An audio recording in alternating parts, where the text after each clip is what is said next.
I'm Cal happy wants to to talk discuss about exactly 80 million. that, I want to talk about $3 billion. walked onto the floor of the United States Senate and did what the Fayetteville Observer described as an Olympic gold medal flip-flop.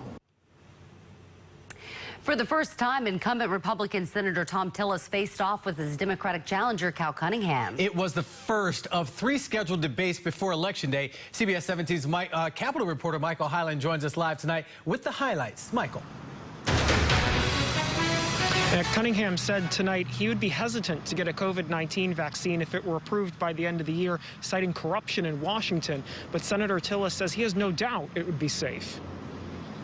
The COVID-19 pandemic dominated much of Monday's debate between Republican Senator Tom Tillis and Democratic challenger Cunningham. They talked about President Trump's handling of the situation in the early days. Public health experts can point to that. We lost very valuable time in those early days. Very valuable time when China refused to share information with us. They disagreed over whether they'd take a COVID-19 vaccine if it's approved by the end of the year. Yes, I would be hesitant, but I'm going to ask a lot of questions. I think that's incumbent on all of us right now. In this environment, with the way we've seen politics intervening in Washington. We just heard a candidate for the U.S. Senate look into the camera and tell 10 million North Carolinians he would be hesitant to take a vaccine.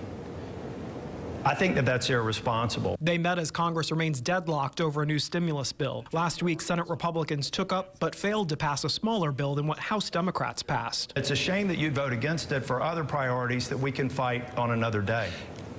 Let me make it absolutely clear. There has been a bill sitting on Mitch McConnell and your desk since earlier this year. They also discussed recent protests, both acknowledging systemic racism exists. They disagreed on reforms to law enforcement. Cunningham supports something that's called eliminating qualified immunity.